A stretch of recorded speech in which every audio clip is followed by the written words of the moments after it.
Hace unos días yo compré un libro que se llama La rosca política del oficio de los armadores delante y detrás de escena, o El discreto encanto del toma y daca.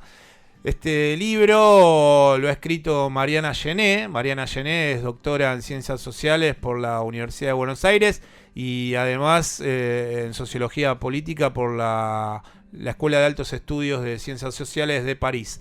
Además ha trabajado de investigadora en el CONICET.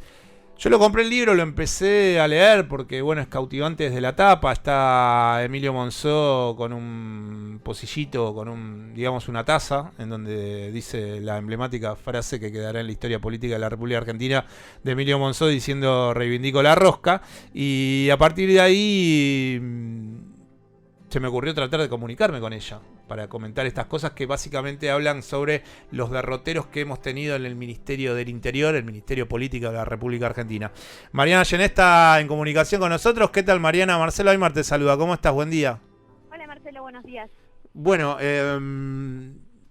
me parece interesante que se te haya ocurrido la idea de meterte en el análisis desde la democracia hasta el primer y último gobierno de Néstor Kirchner, del derrotero del Ministerio Político, que es de donde salen los ministros del Interior, y que hoy tal vez, después de la reforma de la Constitución y la figura del jefe de gabinete de ministros, ha quedado tal vez para algunas situaciones de poder con menos poder, porque muchas han derivado en esa jefatura de gabinete de ministros. La idea es de dónde viene tu interés por llevar adelante un libro que hable sobre el derrotero y un poco los personajes que han transitado el Ministerio del Interior de la República Argentina durante los gobiernos de Alfonsín, de Menem, de la Rúa.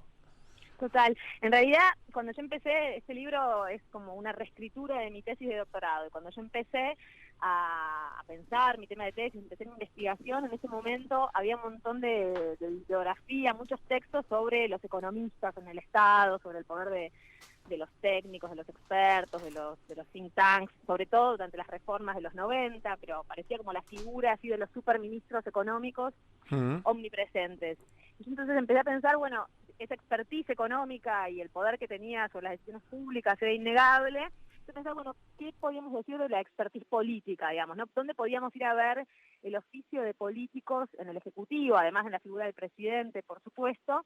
Y es verdad que esa figura era la figura del Ministerio del Interior, por lo menos hasta la reforma constitucional del 94, como vos bien dijiste, desde que empezó a existir en el 95 el jefe de gabinete, y a partir de entonces ese rol de negociador, de armador político, está un poco más repartido y depende mucho de la tónica de sus ocupantes, digamos, Sí. entre el ministro del Interior y el jefe de gabinete.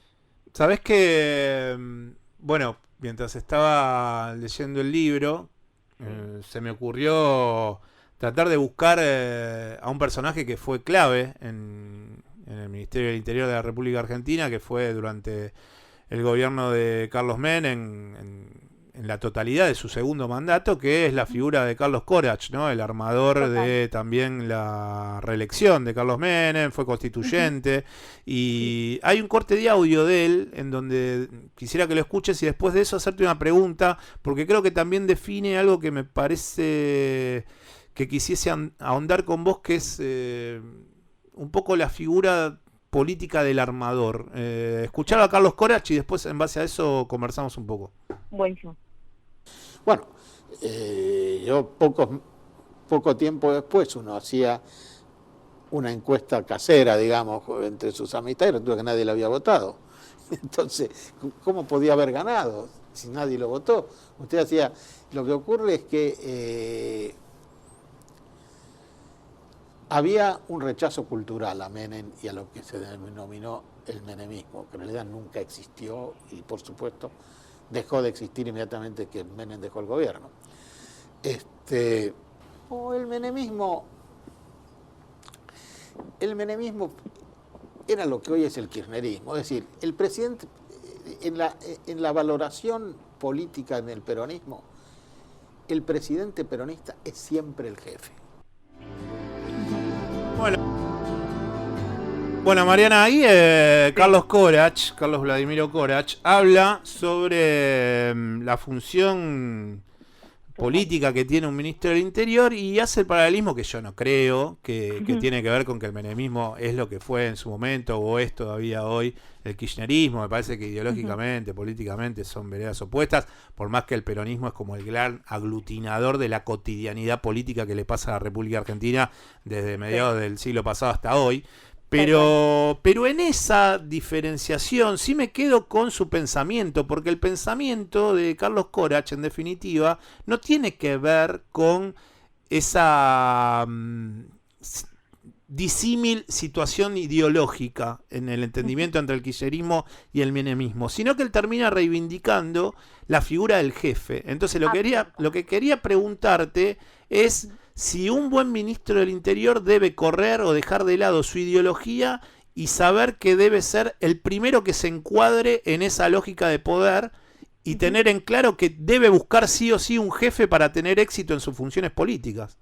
Tal cual, sin duda alguna. Es súper interesante esa parte, ese fragmento que escuchamos recién de Corach. Por un lado es cierto, sin duda hay como muchas cosas discutibles, pero hay cosas para pensar, ¿no? Dice algo, dice, el menemismo se acabó cuando Menem se fue del poder, y uno podría decir, el kirchnerismo no se acabó cuando Kirchner o cuando Cristina Kirchner se fue del poder, y esa es una diferencia muy fuerte, digamos, ¿no? En el sentido de las identidades que supieron fundar uno y otro movimiento político y en el modo en que dejaron el poder. Pero sin duda lo que dice Corach, tal como vos decís, es cierto, en el sentido de que los armadores políticos, los buenos armadores políticos, son un poco más flexibles en términos ideológicos, tienen como un leitmotiv que hace una virtud de la capacidad de adaptarse al clima histórico, digamos, a los términos de la hora, y sin duda como los buenos armadores políticos, los buenos ministros del Interior, tienen que estar completamente alineados tras el proyecto presidencial, ¿no? Completamente, o sea,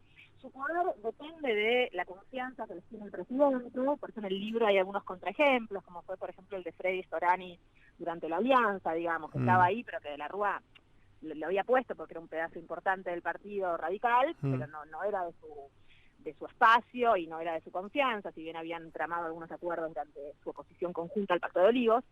Y en cambio sí, Corach era realmente el hombre de confianza, el hombre completamente alineado a su jefe político, que era Menem. Y lo mismo podríamos decir, por ejemplo, de Alberto Fernández durante el kirchnerismo, digamos, ¿no? Era alguien de extrema confianza de Néstor Kirchner, era su jefe de gabinete, y era, digamos, el que podía hablar en su nombre, tenía la confianza del presidente y lo entendía, digamos, ¿no? Podía decidir por él, pero no porque era más vivo que el presidente, sino porque conocía tanto al presidente que podía representar su palabra frente a distintos interlocutores. Sí, me parece que hay una diferencia también notable en que a veces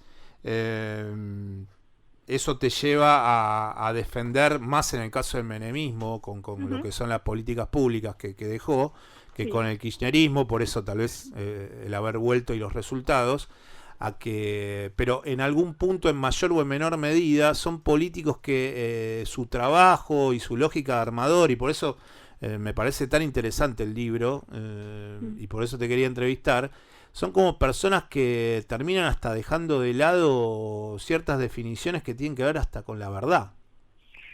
Uno podría decir, digamos, que los armadores políticos tienen distintos límites, digamos, esos límites se prueban históricamente, ¿no? Digamos, tienen niveles mayores o menores de idealismo, de cinismo, de pragmatismo o de ciertas convicciones ideológicas que operan como fronteras difíciles de pasar, pero es verdad, digamos, que son expertos en la negociación para destrabar conflictos, para garantizar la gobernabilidad y para garantizar que el proyecto oficialista, digamos, el proyecto del presidente se mantenga siempre lo más fortalecido posible, ¿no? Por eso diríamos como uno de los grandes desafíos en los que los armadores políticos son fundamentales es en el desafío de gobernar, que es un desafío primordial de la democracia, ¿no? Ganar elecciones es importantísimo, pero después gobernar es más difícil todavía que ganar elecciones, y para eso hacen falta este tipo de personajes que tienen una destreza muy particular. Sí, tienen discursos muy plásticos, ¿no? Que también contrapuestos con el trabajo periodístico, por eso también esa cercanía de amor y odio, ¿no? Con estos personajes,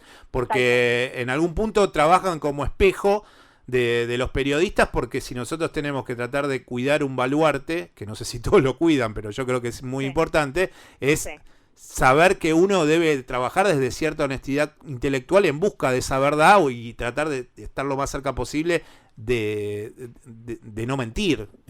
Y estas personas, cuando las ves tan maniables a acomodarse a diferentes ámbitos y cuestiones discursivas, trabajan como espejo, ¿no? Del trabajo periodístico.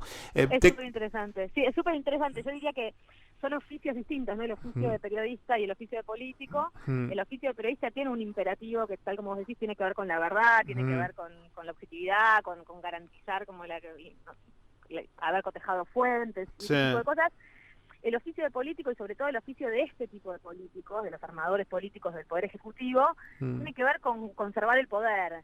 Y a veces eso supone tragar sapos, a veces eso supone defender cuestiones casi indefendibles, a veces se supone, digamos, cambiar, hacer como unas pequeñas piruetas en el aire, ¿no? Cambiar de opinión y defender a rajatabla lo que antes se criticaba, porque las condiciones cambian y los gobiernos, digamos, tienen que hacer frente a distintas condiciones y tienen que tratar de hacer frente de la forma más fortalecida posible, ¿no? Eso también decía Corach algo, decía, ¿no? El jefe político es el presidente.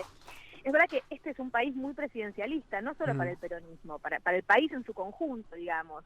El jefe político es el presidente. Y cuando no lo es, hay situaciones de ingobernabilidad, situaciones como en las cuales es difícil mantener el orden, y esa es una situación francamente indeseable para cualquier gobierno. Bueno, la figura de Corach, Corach marcaba agenda, y le decimos a los oyentes jóvenes que tenemos que bueno, era una persona que se paraba en la puerta de su casa y nos armaba el día, ¿no? Periodísticamente, y eso sucedió durante muchos años, porque fue casi durante 5 años o más, ministro del Interior de la República Argentina. Quería preguntarte, porque el trabajo no solamente ha sido el devenir de una tesis tuya profesional, sino que lo contás en el libro en más de una oportunidad, que tuviste la posibilidad de trabajar en campo, ¿no? Hacer un trabajo de campo y de entrevistarte con diferentes ministros. Por ejemplo, creo que entrevistaste a Manzano, que entrevistaste al propio Carlos Corach, que tuviste también una entrevista con Storani. ¿Qué te quedó de ese momento? Y si nos podés contar alguna anécdota de esos encuentros, porque son personas muy difíciles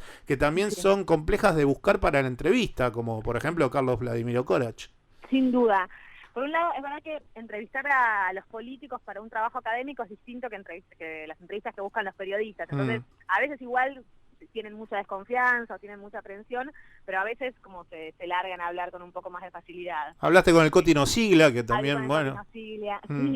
Con el Coti Nosiglia fue realmente difícil. De él podría contar una anécdota, que es que fue de todos mis entrevistados el único que me dejó grabarlo, pero no me dejó citarlo, con lo cual parte de las ideas que conversé con él están en el libro de alguna manera, pero nunca está entrecomillado, digamos, su discurso, porque él me pidió que no lo hiciera. Claro. Y de repente me apagaba el grabador para decir algunas cosas que tenían que ver como con internas del 87, del radicalismo, y para mí era muy curioso leer, digamos, los diarios de la época, que eso hacía también en la época con los periodistas, ¿no? Digamos, como ese proverbial misterio que rodea al Coti Nosiglia, digamos, lo hacía en la década del 80 y lo hace todavía hoy. Sí. Y otra de las cosas que me impresionó del trabajo de campo era esta admiración que tenían todos los políticos por la figura de Corach. Realmente yo hacía mis entrevistas en pleno auge del kirchnerismo, en el cual, digamos, no había casi personas, digamos, voces públicas que reivindicaran al menemismo ni ninguna de sus herencias. Sin embargo, todos estos políticos, pero no solo los políticos que habían participado del menemismo, sino políticos kirchneristas, políticos radicales, más jóvenes, más grandes, todos ellos tenían como una admiración común por Corach. Por esto que vos decís, digamos, que yo no recuerdo yo personalmente, sino que lo vi como en archivo, digamos, esta presencia de Corach frente a los periodistas marcando la agenda en la puerta de su casa, o la capacidad de negociar con todos los gobernadores, la capacidad de mantener una disciplina partidaria cuando el peronismo estaba cambiando de piel, ¿no? Digamos, el menemismo de los 90 significó un giro copernicano para el peronismo, y es verdad, digamos, que el éxito de la convertibilidad durante mucho tiempo ordenó a los dirigentes políticos, porque también le dio mucha popularidad en la opinión pública, pero después, cuando empezó la crisis, digamos, después de la crisis del tequila del 94, pero sobre todo después del 98, cuando ya los indicadores sociales estaban muy mal, el trabajo de Corach de mantener la disciplina partidaria, de mantener los apoyos dentro del PJ, era un trabajo difícil. que, digamos, que todos sus colegas, digamos, recuerdan como muy importante. ¿Por qué? Digamos, porque por un lado ese trabajo se hace con fondos públicos, por supuesto, ¿no? Se hace con un poco de poder de caja, pero además se hace con mucho más que eso, ¿no? Se hace con relaciones de confianza, con astucia para la negociación, con un saber de proximidad entre los propios políticos que comparten un juego durante mucho tiempo y que por lo tanto tienen respeto por las reglas de ese juego. Mariana, te hago la última y muy cortita porque tengo una persona en línea, pero a Eduardo Guado de Pedro, ¿lo ponés cerca de todos esos nombres de ministros del Interior que tuvimos durante el alfonsinismo, el menemismo? ¿Qué características le pondrías a Eduardo Guado de Pedro, el actual ministro del Interior de la República Argentina? Yo diría que Guado de Pedro sin duda tiene muchas características en común con sus antecesores en el cargo. Es verdad, es un ministro joven, pero también lo fue, por ejemplo, Licorino Siglia cuando fue ministro del Interior, también lo fue Manzano cuando fue ministro del Interior. Vélez. También lo fue Vélez, sin duda. Y Guado de Pedro ya fue diputado nacional, diputado provincial, fue uno de los fundadores de la Cámpora, fue secretario general de la Presidencia en el 2015 con Cristina, con lo cual tiene mucha experiencia, ¿no? El Congreso, las cámaras dan mucha de esta experiencia de negociar con pares, mucha complicidad, mucho conocimiento de las reglas del juego político, y las secretarías generales de la Presidencia son estos espacios también bastante afines al Ministerio del Interior y a la jefatura de gabinete, donde se aprende la confianza con el presidente, la delegación y la capacidad de hablar en su nombre. Con lo cual habrá que ver cómo se despliega en el tiempo, digamos, y cómo se combina con la figura del jefe de gabinete, pero la verdad es que se parece mucho en sus credenciales, en su trayectoria previa a los otros ministros del Interior. Bueno, Mariana, buen fin de semana. Le recomendamos a la gente entonces que compren La Rosca Política de Mariana Gené, quien está hablando con nosotros. Gracias. Esto lo editó Siglo XXI y bueno, te mando un beso y estaremos hablando para tu próximo libro. Ya te metemos presión. Total, sí, tal cual. Estoy haciendo muchas entrevistas ya para un próximo libro, así que ya llegará. Dale, te mando un beso. Gracias por estos minutos. Hasta luego, gracias. Chau. Quien estaba hablando con nosotros era la doctora de Ciencias Sociales por la Universidad de Buenos Aires y además socióloga política por la Escuela de Altos Estudios en las Ciencias Sociales de París, investigadora del CONICET, Mariana Gené, quien escribió La Rosca Política, el oficio de los armadores delante y detrás de escena, y que es editado y lo consiguen en las librerías por Siglo XXI.